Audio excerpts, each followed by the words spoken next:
Kita mulai saja karena di bulan Ramadan ini saya dapat informasi bahwa satu SKS itu dipotong 20 menit ya karena mata kuliah kita 3 SKS. Jadi kurang lebih hanya 60 menit saja sebetulnya maksimal di pertemuan di bulan Ramadan ini. Baik, selamat sore kawan-kawan sekalian. Pertama kita bahas dulu terkait dengan silabus di mata kuliah analisis dan perancangan sistem informasi. Deskripsinya tentu di mata kuliah ini nanti kita akan membahas apa sih konsep dari analisis dan perancangan sistem informasi, kemudian juga seperti apa metodologi yang digunakan, kemudian tekniknya, dan juga alat-alat yang mendukung dalam proses pengembangan sebuah sistem informasi. Kita fokus ke apa kebutuhan user dan organisasi tentu ya, karena sebuah sistem informasi itu tidak mungkin dibuat atau dibangun tanpa ada tujuan dari organisasi atau lembaganya tertentu. Kemudian izin saya memperkenalkan diri terlebih dahulu. Nama Muhammad Hilmi Zafrani. Kawan-kawan bisa panggil saya Zafran. Saat ini aktif di pemerintah Kota Tangerang Selatan. Cukup banyak terlibat di aplikasi khususnya pengembangan sistem informasi di pemerintah Kota Tangerang Selatan. S1 saya di UIN Jakarta, kemudian lanjut S2 di Universitas Indonesia. Kawan-kawan kalau mau kontak bisa ke email ITTS di zafran@itts.ac.id atau mengunjungi LinkedIn saya. Oke, kita bicara grading system. Kalau berdasarkan panduan di SIAKAD, kalau kita lihat di SIAKAD itu UTS 25%, kemudian UASnya 30%. Sehingga sisanya saya coba breakdown gitu ya, dari partisipasinya 5%, kemudian kita ada 2 kali kuis nanti masing-masing 5%, dan juga ada 4 tugas yang mana tugas ini sifatnya estafet gitu ya. Jadi dari tugas pertama kita inisiasi proyeknya, ini individual belum berkelompok, kemudian nanti dari inisiasi proyek yang sudah dibuat di tugas kedua bergabung menjadi berkelompok begitu. Kalau ada 43 mungkin bisa dibagi 5 atau 6 orang ya per kelompok. Jadi nanti masing-masing berembuk dari 5 atau 6 orang tersebut memilih inisiasi proyek yang mana yang akan dilanjutkan sampai ke tugas 4 begitu. Jadi di tugas 2 nanti kita bicara project plan dan visibility analisisnya. Ini sudah berkelompok. Kemudian tugas ketiga kita bicara sistem proposalnya. Kemudian di tugas keempat kita bicara sistem desain dan implementasinya. Nah, terakhir UASnya kita ambil dari grup presentasi. Jadi 30% ini diambil dari grup presentasi.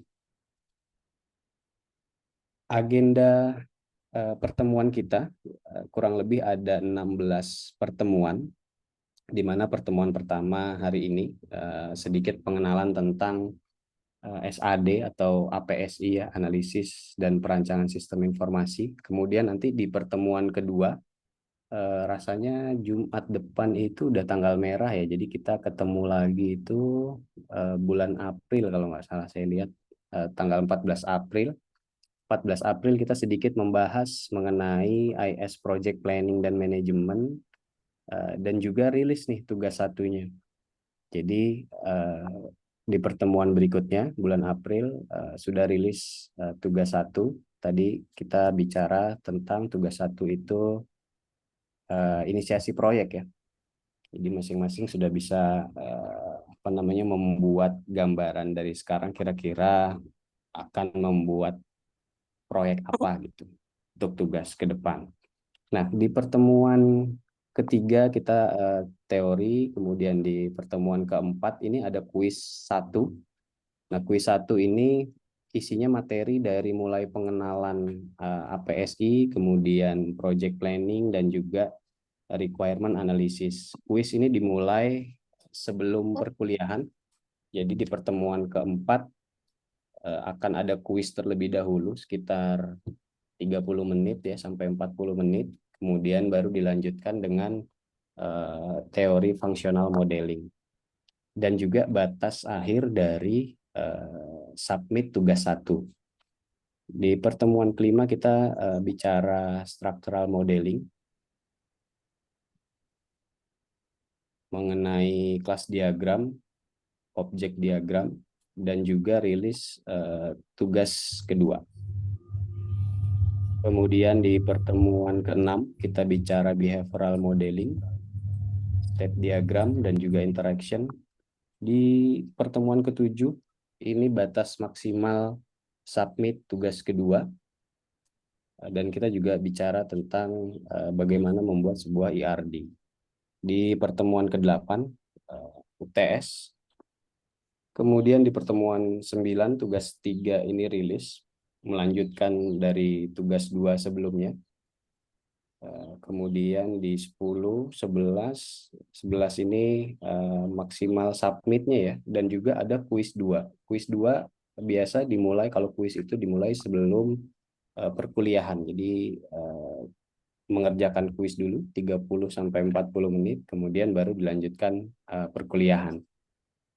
Session ke-12, pertemuan ke-12, rilis tugas keempat atau terakhir ya. Kemudian kita masih bicara SRS di pertemuan ke-13-nya. Kemudian di pertemuan ke-14, batas waktu submit tugas keempat.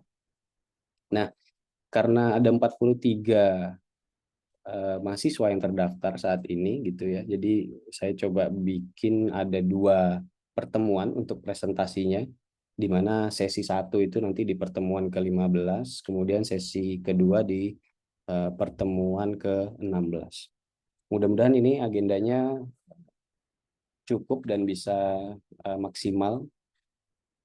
Kita masuk ke understanding the basic terms and background of SAD. SAD itu System Analysis and Design, atau bahasa kitanya APSI gitu ya, Analisis dan Perancangan Sistem Informasi.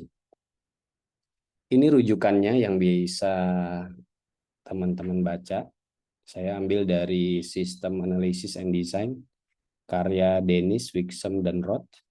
Kemudian ini tambahan buku Sprint, karya Jack Knapp, bicara tentang agile method gitu, bagaimana kita mengimplementasikan sprint di dalam mengembangkan sebuah sistem informasi. Ini tujuannya kawan-kawan bisa baca sendiri, tentu untuk memahami evolusi sebuah sistem informasi, kemudian konsep dasar sebuah sistem informasi, kemudian nanti kita bahas juga filosofinya, apa itu informasi, kemudian apa itu sistem, kemudian apa itu sistem informasi.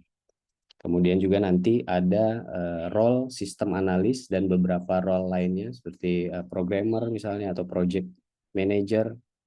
Kemudian kita perlu tahu juga apa sih benefitnya atau keuntungan dan dampaknya dari adanya sistem informasi tersebut terhadap organisasi.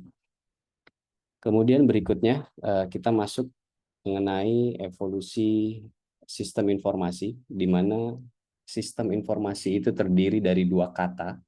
Yang pertama adalah sistem, yang kedua adalah informasi. Kemudian kita spesifik pada mata kuliah ini membahas sistem informasi yang berbasis komputer gitu ya. Nanti di sana ada computer infrastructure, kemudian ada communication infrastructure, kemudian evolusi berikutnya berkembang menjadi business intelligence information system, di mana di situ ada dashboard atau ada planning, bisa juga untuk forecasting, dan yang paling sering biasanya decision making. Nah, kita lihat gambar agar lebih mudah dipahami gitu ya. Jadi pertama itu kita manual, semua pencatatan masih manual gitu ya, menggunakan kertas, kemudian dimasukkan ke dalam map gitu, kemudian disimpan ke dalam sebuah rak-rak, disusun berdasarkan arsip datanya. kemudian kita berkembang lagi menuju standalone information system. Informasinya sudah menggunakan sistem tapi masih silo-silo atau standalone gitu, masing-masing berdiri sendiri, belum terintegrasi. Kemudian berkembang lagi menjadi integrated information system atau yang biasa dikenal ERP gitu ya, Enterprise Resource Planning. Ini paling sering digunakan. Kemudian berkembang lagi menjadi Business Intelligence System. Nah, berikutnya kalau kita lihat eranya, itu di tahun 60-an, 1960 gitu ya, ini eranya masih Transaction Processing System. Jadi masing-masing itu bagaimana aktivitas yang berulang itu diotomatisasi gitu. Kemudian di tahun 1970-nya ada Management Information System.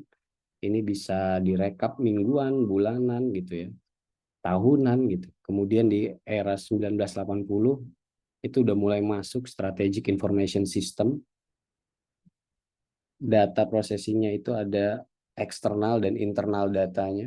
Kemudian di era 1990 internet sudah mulai berkembang.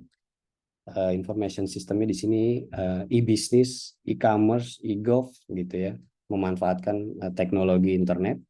Kemudian di tahun 2000-an udah muncul ERP, ya fungsional datanya saling terintegrasi gitu ya. Kemudian di 2006 mulailah ada business intelligence.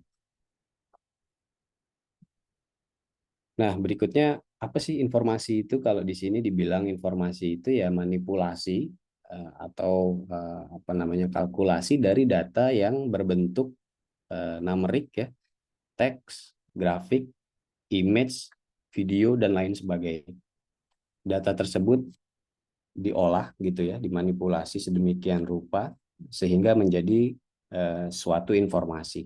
Nah, informasi ini dasar dari sebuah pengetahuan gitu. Sebagai contoh misalnya kita tahu kalau buat nulis itu namanya pulpen gitu ya. Kenapa kita tahu pulpen? Karena ada informasi yang masuk sebelumnya gitu. Nah, kemudian berikutnya apa itu sistem? Sistem itu seperangkat atau sekumpulan metode, prosedur, kemudian rutinitas ya yang diformulasikan terhadap untuk mencapai tujuan gitu, untuk mencapai atau memecahkan suatu permasalahan. Di sekumpulan gabungan metode, prosedur, kemudian rutinitas yang diformulasikan sedemikian rupa untuk mencapai suatu tujuan tertentu kita sebut sistem. Tadi ada informasi, kemudian ada sistem. Nah, sekarang adalah sistem informasi. Jadi dia gabungan dari elemen atau komponen. Pertama yang paling penting adalah mengumpulkan, ada inputnya, kemudian ada pengolahannya, yaitu diproses, kemudian juga ada outputnya, sehingga menghasilkan data atau informasi yang membantu organisasi mencapai sebuah tujuan gitu. Nah, itu dasarnya yang penting. Nah, elemennya apa aja? Yang pertama ada people ya, ada data, ada proses, ada prosedur, ada teknologi, ada tools dan lain sebagainya. Nah, kemudian kebutuhan apa yang ingin dicapai? Sebetulnya itu ketika kita membuat sebuah sistem informasi, tujuannya apa sih nih? Kita membuat sistem informasi ini untuk mencapai tujuan organisasi yang mana gitu. Apakah yang A, yang B, yang C gitu. Ini harus spesifik. Jadi membangun sebuah sistem harus berdasarkan dengan Nah, dalam mata kuliah ini kita fokus pada sistem informasi berbasis komputer. Nah, berikutnya adalah apa sih teknologi informasi itu? Ya, teknologi informasi berarti teknologi yang mendukung sistem informasi untuk berjalan dengan baik gitu ya, untuk mencapai tujuan organisasi tadi. Kalau tadi bicara ada apa namanya infrastruktur komunikasi, berarti ada internet di sana. Gitu, salah satu contohnya. Nah, lebih mudah lagi kita lihat piramida ini, piramida jenis dari sistem informasi ya. Kalau kawan-kawan lihat di sini ada 3 bagian.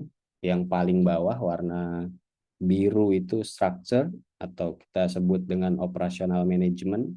Kemudian di atasnya ada tactical management. Kemudian yang paling tinggi, paling di atas itu strategic management. Lebih mudah lagi kita lihat seperti ini di gambar berikutnya. Kalau tadi ada fungsional data yang dipisah-pisah, di sini saya contohkan misalnya ada HRD, kemudian ada finance gitu ya, kemudian ada operasional dan mungkinlah berbagai macam jenis divisinya gitu ya di suatu organisasi dibagi-bagi. Nah, ketika transaksi data atau proses data di sana yang sifatnya hanya input data gitu ya, edit data, delete data, maka masuknya adalah di structure gitu, operational management. Nah, lebih mudah lagi kita lihat di gambar berikutnya. Jadi kalau outputnya itu adalah hanya tabel data gitu ya, misalnya ada tabel pegawai gitu kan, nama-namanya siapa saja, berapa orang, maka dia masuk di operational management. Kemudian berikutnya kalau sudah masuk di grafik gitu ya, misalnya dari 1.000 pegawai gitu ya, 70% adalah laki-laki gitu. Nah, itu udah manajemen information system. Outputnya adalah sudah grafis. Kemudian naik lagi ke atasnya, decision support system ini untuk mengambil keputusan. Misalnya dari penjualan barang A itu lebih laku dibanding penjualan barang B, maka stoknya harus diperbanyak, barang A saja gitu, stok barang B dikurangi di pembelian di pasaran gitu ya. Sudah decision support system, bentuknya udah dashboard, jadi kumpulan dari bukan cuma grafik saya ya jumlah ini sekian juga, tapi kumpulan dari grafik itu menjadi sebuah dashboard, sudah masuk strategik. Nah, berikutnya banyak sekali perdebatan di penelitian sistem informasi itu ya. Jadi pertanyaannya tuh apa sih sistem informasi itu? Sistem informasi itu ilmu atau bukan gitu ya? Karena banyak sekali disiplin ilmunya gitu, referensinya banyak.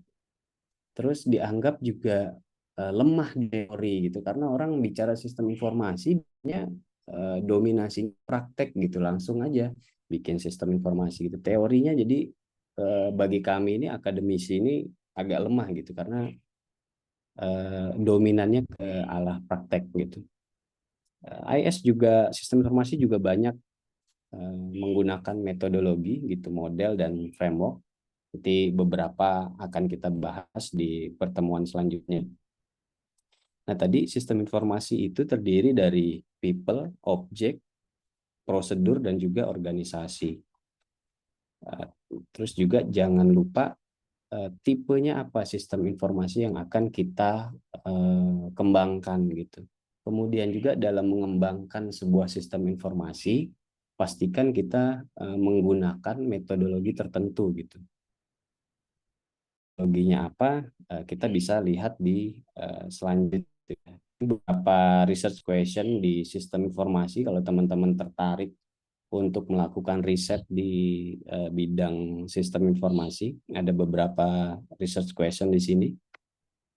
Ini juga ada beberapa pertanyaan terkait metodologi pengembangan sistem informasi, nanti jadi bahan diskusi kita.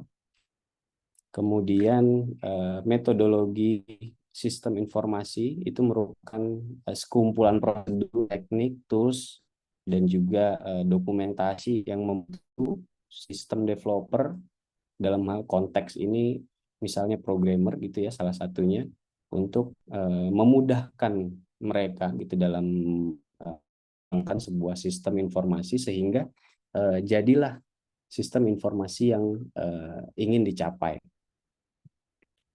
Kenapa kita harus menggunakan metodologi ketika mengembangkan sebuah sistem informasi? Karena yang pertama, pasti produknya akan jauh lebih baik dibanding yang bikin sistem informasi itu tanpa metodologi begitu ya. Jadi langsung jadi. kayak bangun candi gitu misalnya, satu hari satu malam selesai gitu ya, akan beda sekali rasanya kalau diterapkan menggunakan dengan metodologi gitu. Kemudian beberapa poinnya adalah sistem informasi itu bisa diterima, kemudian ketersediaan sistem informasi itu juga memadai gitu ya, sampai di proses yang terstandarisasi gitu. Nah, standarisasi ini nanti kita bahas di SRS tadi di agenda kita tuh menjelang pertemuan terakhir ya. Ini sekilas tentang SDLC. Yang pertama itu ada planning, kemudian ada analisis, kemudian ada desain, kemudian juga ada implementasi. Tapi ini kalau kawan-kawan cari timbulnya itu macam-macam gitu. Tadi makanya di perdebatan research tadi multidisiplin ilmunya itu banyak. Ada yang bilang SDLC itu ada 6 tahapan: planning, analysis, testing, maintenance gitu. Ada yang bilang 5 aja: planning, analysis, design, implementation, testing gitu. Ada yang bilang 4 aja gitu: planning, analysis, design, implementation. Nah, sebetulnya testing dan maintenance itu pengembangan dari implementation. Jadi agar lebih sederhana gitu ya, yang ditampilkan di slide ini ada 4 saja. Nah, kemudian berikutnya kategorinya itu ada proses oriented, kemudian object oriented, structure, kemudian RAD ya, rapid action development, dan agile development. Kemudian berikutnya ini kelas metodologinya, structure, rapid, sama agile. Saya agak cepat aja ya karena mengejar waktu tadi dibatasi karena 60 menit. Nanti teman-teman sisanya bisa belajar mandiri. Kemudian ini antara proses dan produknya di setiap tahapan SDLC. Tadi kalau kita bicara sebelumnya ada 4 tahapan gitu ya. Yang pertama adalah planning. Apa sih produknya? Dari planning itu keluarlah sebuah produk namanya project plan. Ini project plan juga menjadi tugas kita nanti yang pertama ya. Kemudian tahap berikutnya adalah analisis. Dari analisis tersebut hasilnya adalah sistem proposal. Kemudian tahap berikutnya desain. Di desain ini menghasilkan spesifikasi sistemnya.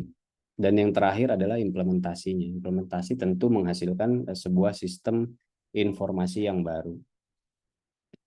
Berikut adalah gambaran antara struktur dan juga objek oriented. Di mata kuliah kita nanti kita akan membahas beberapa ya, tidak semua karena rasanya waktunya tidak cukup juga. Kalau di struktur kita bahas data modelnya tentang ERD sedikit. Kemudian di object orientednya kita bicara functional model tentang use case dan juga activity diagram. Oke, berikutnya beberapa pertanyaan juga. Saya langsung ke sini terkait dengan sistem analis. Nah, yang paling penting adalah to create value for the organization. Jadi apa sih dari tujuan dari membangun sebuah sistem informasi? Yaitu untuk memberikan nilai kepada organisasi agar organisasi bisa mencapai tujuannya gitu. Jadi tidak sebatas sistem saja gitu. Kemudian dibangun, selesai, sudah gitu. Tidak menciptakan nilai, tidak membantu organisasi mencapai tujuannya, maka itu menyalahi sebetulnya dari definisi tadi ya, perancangan, analisis, dan perancangan sistem informasi. Kita harus menganalisa dulu situasi bisnisnya seperti apa yang eksis sekarang gitu ya. Kemudian kita identifikasikan gitu kan. Kira-kira di bagian mana yang bisa kita pangkas atau bisa kita modifikasi gitu di dalam sistem. Kemudian kita desain dan implementasikan. Nah, role sistem analis dia sebetulnya sangat penting gitu ya dalam menganalisa kebutuhan bisnis, karena di sistem analis ini nanti kuncinya dia akan apa namanya berlanjut ke tahap-tahap berikutnya, dari planning dimulai dari sistem analis, kemudian masuk ke tahap berikutnya. Jadi kalau mulai dari planningnya aja kurang pas gitu ya, kurang tepat, maka nanti di tahapan berikutnya rasanya akan banyak perubahan atau menyulitkan eh, tim pengembang. Nah, berikut gambarannya di era 70-an itu, kalau mengembangkan sebuah sistem informasi dari programmer langsung ketemu dengan usernya atau kliennya. Kemudian di era 80-an masuklah sistem analis. Jadi dari programmer ke sistem analisnya dulu, baru nanti sistem analis yang bertemu user, menganalisa kebutuhannya apa, kemudian nanti sistem analis juga yang menyampaikan ke programmer. Nah, di era 2000-an ini berkembang lagi, jadi ada technical analis dan juga business analis. Jadi kalau dari user itu dipertemukan dengan bisnis analisnya dulu, kebutuhan bisnisnya dianalisa oleh bisnis analis, bukan sistem analis. Nanti dari bisnis analis baru dijelaskan kepada sistem analis untuk diterjemahkan ke dalam bahasa yang lebih teknis gitu ya, diolah oleh technical analis, baru nanti diimplementasikan oleh programmer. Nah, itu sampai di era 2000-an kurang lebih seperti itu. Ini career path untuk analis. Saya langsung aja ke sini ya. Ini beberapa role. Jadi di dalam sebuah tim pengembangan atau perancangan pembuatan sistem informasi ada beberapa role penting gitu ya di dalamnya.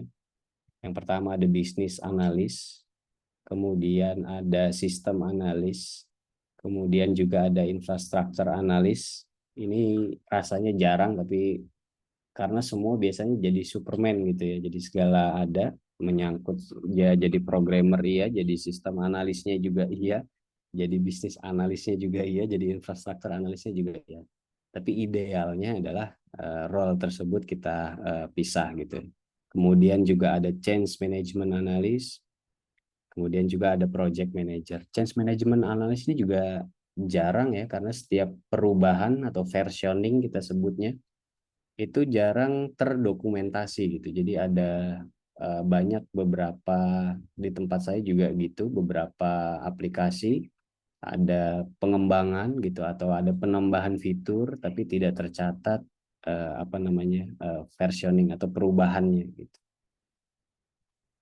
Kemudian beberapa keuntungan untuk organisasi ya, tentu di dalam pembuatan sebuah sistem informasi. Yang pertama interkoneksi, kemudian strategic use, re-engineering, planning juga. Jadi intinya itu dari operasional level, bagaimana sistem informasi ini bisa membawa organisasi dari level operasional gitu ya ke level strategik gitu. Ini beberapa dampak juga untuk organisasi dari adanya sistem informasi. Nah, nanti saya buatkan forum untuk kita diskusi lebih banyak di sana gitu ya. Sekarang jam berapa nih ya? 17.39. Nanti kalau ini tolong diingatkan saja, dipotong saja kalau misalnya waktunya berlebih. Untuk kita diskusi mengenai pandangan kawan-kawan semua terkait analisis dan perancangan sistem informasi. Kemudian coba kawan-kawan list gitu ya, 3 atau ya maksimal 5 lah pendekatan yang digunakan di organisasi kawan-kawan tempat bekerja atau di eh, organisasi tempat kawan Anda bekerja gitu ya. Kemudian beri 3 atau 5 justifikasi di organisasi mana aja. Kenapa sih organisasi tersebut membuat sebuah sistem informasi gitu ya. Contohnya misalnya kalau belum ada gambaran gitu ya. Kita bicara Gojek 2008 gitu ya, orang mau mesen ojek itu harus datang ke pangkalannya gitu ya, keluar rumah, jalan, kemudian datang ke pangkalan ojek, kemudian memesan ojek, negosiasi harga, bicara tujuan, kemudian baru berangkat. Nah, di 2008 itu Gojek memulai tidak dengan sistem informasi, tapi by telepon gitu ya. Jadi pelanggan itu kalau mau mesen ojek cukup telepon, nanti ada customer service-nya Gojek mengangkat telepon, Bapak atau Ibu dari mana, mau kemana, kemudian bicarakan argonya, nanti CS-nya telepon ojek pangkalan yang sudah kerjasama, ditelepon, dihubungkan, oke tolong jemput di alamatnya A, tujuannya ke B gitu ya. Jadi awalnya adalah bukan sistem informasi. Nah, kira-kira kalau itu sebagai contoh ya, justifikasinya apa? Kenapa Gojek itu harus membuat sebuah sistem informasi, tujuan apa yang ingin dicapai?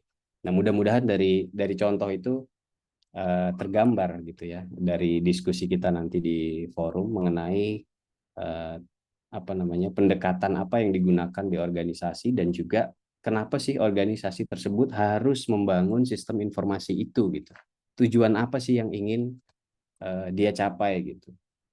Jangan-jangan nggak ada tujuannya gitu. Maka akan percuma. Oke, terima kasih. Saya rasa itu di pertemuan pertama kita. Jadi kalau ada yang ingin didiskusikan, silahkan. Tapi sebelum itu, rasanya kita perlu dokumentasi dulu ya. Mungkin bisa di on cam kan semuanya untuk dokumentasi perkuliahan kita pada sore hari ini.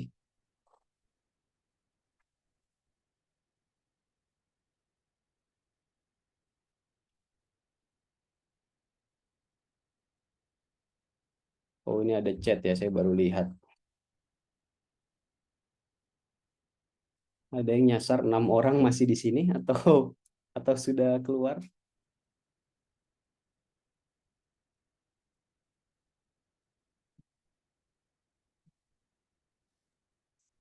Maaf telat hadir, Mas Zapran.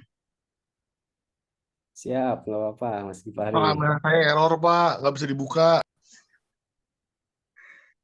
Oke, oke. Oke, ini cukup ya kita eh, dokumentasikan dulu. 1, 2, 3.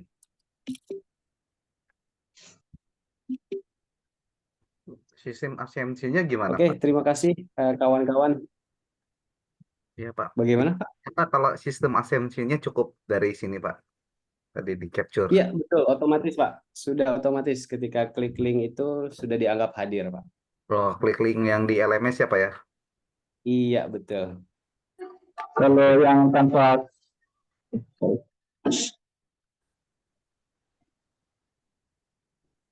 Tadi saya masuk manual gimana itu, Pak? Kalau yang tanpa ini Pak, tanpa KRS gimana Pak? Iya, Tanpa saya tadi KRS. masuk nggak lewat LMS sih. Oh, berarti bisa menyusul, Mas. Coba nanti email ke saya ke ini ya. Saya tulis di chat. Yang masuknya masih manual dan belum tanpa KRS, bisa email NIM dan nama lengkapnya ke email saya nanti biar saya koordinasikan dengan tim di kampus.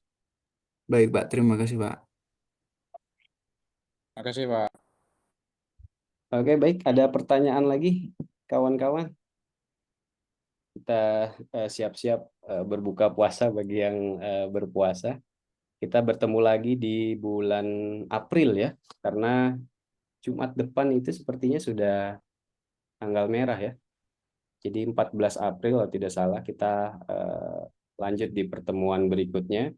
Terima kasih kawan-kawan sudah hadir di sore hari ini. Selamat bersiap untuk berbuka puasa bagi yang menjalankan ibadah puasa dan juga selamat Idul Fitri nanti bagi yang merayakan Idul Fitri. Terima kasih. Selamat sore. Assalamualaikum warahmatullahi wabarakatuh. Waalaikumsalam warahmatullahi wabarakatuh. Terima kasih banyak, Pak. Makasih, Pak.